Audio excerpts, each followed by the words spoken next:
suis investi en 2007. Je suis parti à Northeastern, je suis venu ici à New York pour faire un co-op, un stage en Merrill Lynch, en finance, qui était mes études. Et puis, pour une multiples raisons, j'ai pas pu retourner dans ce temps faire mes études.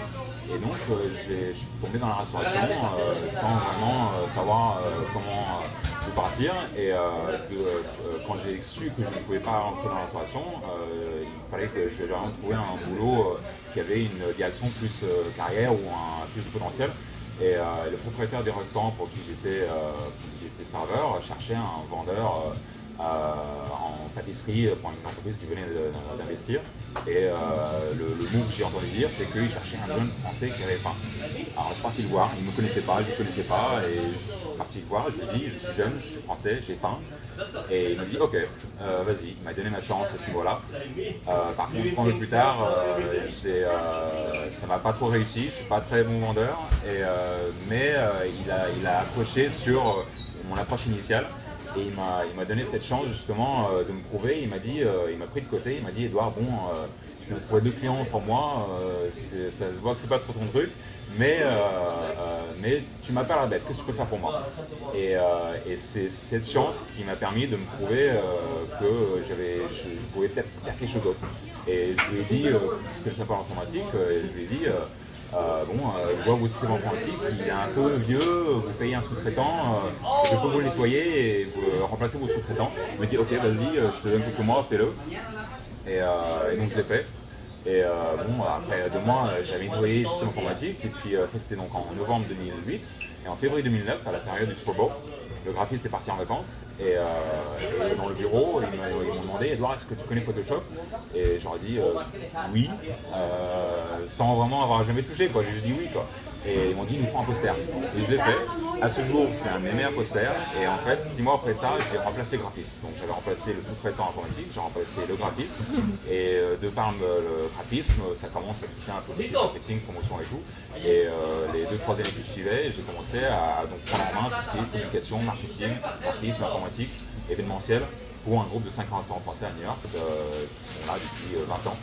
Et donc j'ai commencé à créer ma réputation via ça. Et donc 3 ans après ça, j'ai démissionné. Mais parce que j'avais atteint mon niveau, je ne pouvais plus aller plus haut dans l'entreprise.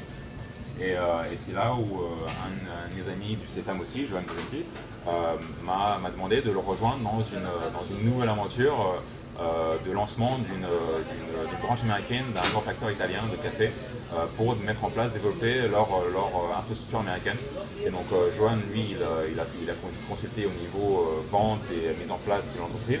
Et lui, il m'avait demandé de faire tout ce qui est technique. Donc pendant 2 ans, j'ai créé tout leur système logistique, contrôle qualité et service technique.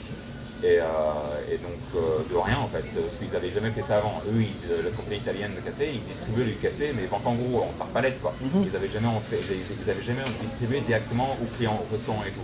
Donc vous n'avez aucune idée comment faire le contrôle technique, le service technique ou la logistique de distribution aux petits clients, par sac de café quoi. Eux, ils faisaient par palette, donc ils ne pouvaient même pas nous aider. Et c'est ça qui était intéressant, il fallait créer ça de rien. Donc on a trouvé un entrepôt pour mettre le café.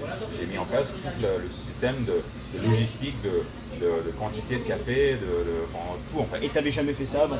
J'ai jamais fait ça avant. Parce que c'est pas, j'ai fait finance et système d'information. Donc tu as appris sur le tas en fait. J'ai appris sur le tas. Donc le graphisme, j'ai appris sur le tas, le marketing, j'ai appris sur le tas, la logistique, l'entrepôt, le service technique, le contrôle qualité. Mais j'ai créé les procédures, j'ai standardisé les procédures. Et donc j'ai fait ça pendant 2 ans. Et en fait, maintenant où je travaille pour le bar à vin, c'est pour ça qu'ils m'ont embauché, parce qu'ils ont entendu mes histoires, ils ont connu mes réputations depuis que je suis là depuis 4 ans. Et ils voulaient justement que je mette en place ces standardisations de processus. Je suis aussi graphiste pour eux, j'ai aussi l'informatique et un financière pour eux aussi. Et puis moi je fais un peu le bar aussi, bartender, serveur, je fais un peu de tout quoi. Ouais, casquette. Voilà, c'est le tout faire quoi. Et parce que j'y arrive, parce que chaque fois qu'il y a un problème, qu'il y a quelque chose à faire, j'y vais, je le fais quoi. Et c'est ça qui est super dans cette ville, ou peut-être dans ce pays, mais surtout à New York, c'est que tu es ce que tu vaux. si tu peux apporter une valeur ajoutée, ils vont te donner ta chance. Ils vont pas ils vont pas se baser sur un passé ou sur un autre. Et si tu dis oui, si tu vas de l'avant et si tu as envie de le faire, ils vont te donner ta chance. Quoi. Donc ils vont te juger par rapport à ton potentiel. Par rapport à ton potentiel futur. Voilà. Et pas par rapport à ce que tu as fait dans le passé. Voilà, par rapport à ce que tu as fait, ça va t'aider, ta réputation, tout ça, mais si tu as cette énergie, cette envie de partir de l'avant et de créer, et d'innover, et de partir de l'avant, ils vont te donner ta chance. Et c'est ce qui ils accrochent sur le potentiel de l'avenir. Et tu pars de zéro, faut bien partir du bas de la montagne pour y monter. Donc c'est pas un mythe. C'est pas un mythe, c'est une réalité. C'est le rêve américain, c'est ça, c'est cette énergie, c'est ce dynamisme tu rencontres quelqu'un et tu as ce partage de passion de créer quelque chose de nouveau et d'innover, d'améliorer ce qui existe déjà ou ce qui n'existe pas, de vous créer. Et c'est ce dynamisme, ce partage d'histoires et d'idées constantes. Et petites comme certaines grandes entreprises, moi je lis Entrepreneur Magazine parce que il y a beaucoup d'articles qui montrent que des boîtes, Google ou autres, ils innovent parce qu'ils donnent des chances à chaque employé de donner leur idée et d'innover. Ouais, donc ça ne se fait pas simplement au niveau des petites PME, les grosses boîtes le font aussi. Alors ça, c'est même s'il y a plus de hiérarchie, c'est quand même... C'est plus procédural, mais ils écoutent justement les petites idées, les petits gars, donc après les grosses banques par exemple, là où j'ai travaillé, ils sont là depuis 50, 100 ans, donc eux, tout a été standardisé il y a 50 ans. Donc leurs processus sont dans la vision de comment c'était il y a 50 ans. Mais les grosses entreprises maintenant, actuelles, comme Google et autres, ils ont créé leur procédure sur cette vision actuelle du potentiel, de l'avenir, et donc sur l'idée, dans la valeur de l'employé. Ouais. Voilà.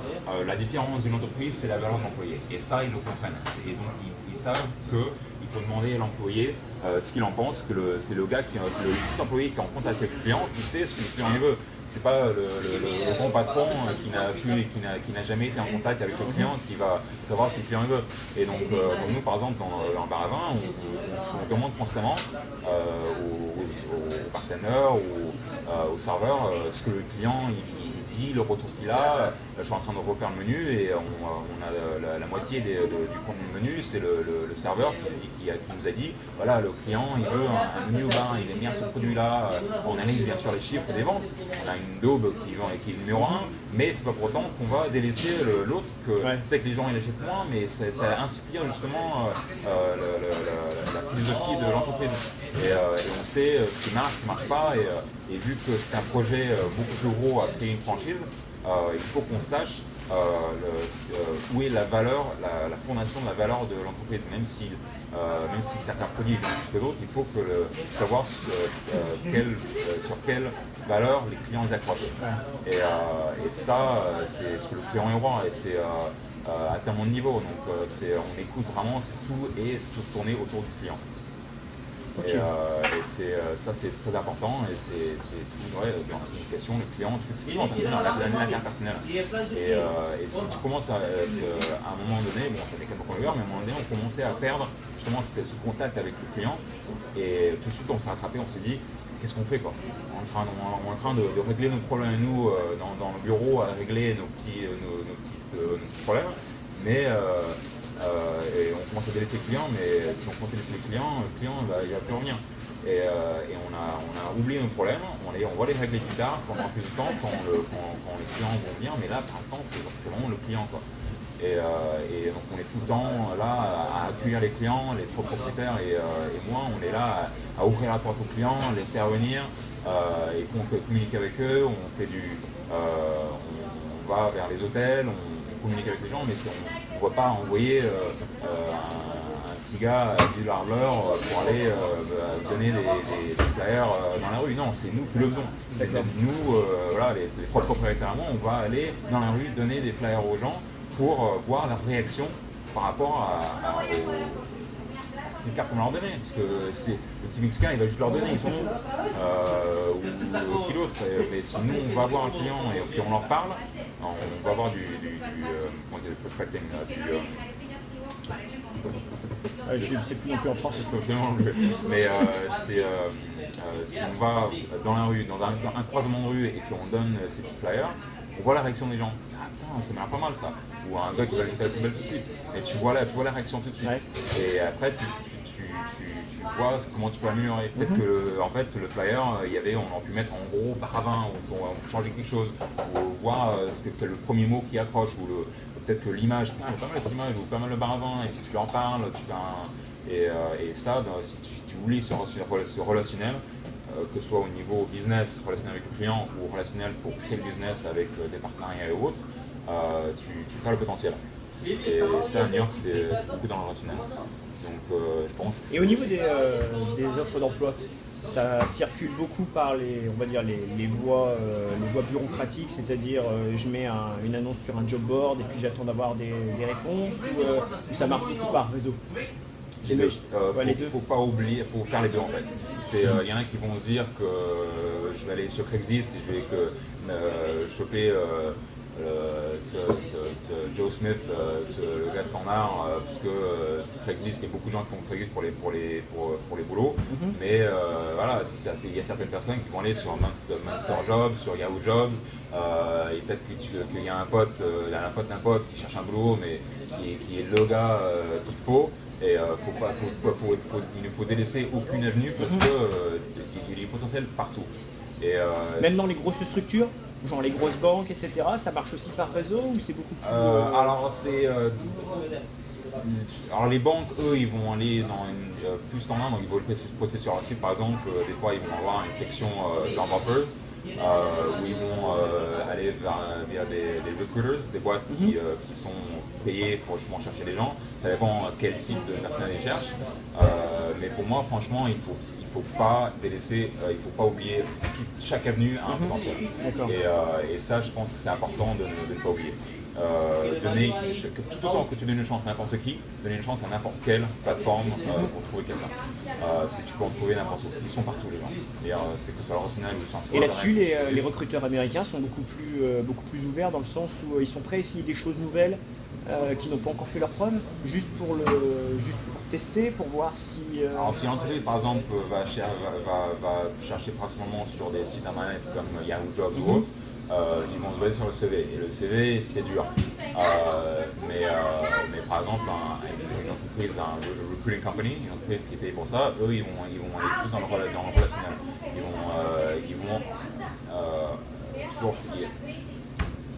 Ils vont rencontrer quelqu'un, ils vont prendre des CV, ils vont donner plus de chance aux gens parce que ces boîtes, ils savent, ils consultent bien sûr, ils offrent le service pour finir ton CV, mais ils savent justement que 80% des gens, ils ne savent pas remplir un CV. Et donc ils vont donner une chance à la personne, ils vont rencontrer la personne, ils vont l'aider à remplir un CV et pour pouvoir le mettre en contact avec, parce que c'est leur boulot de mettre en contact, que l'entreprise soit content du gars qui leur a suggéré.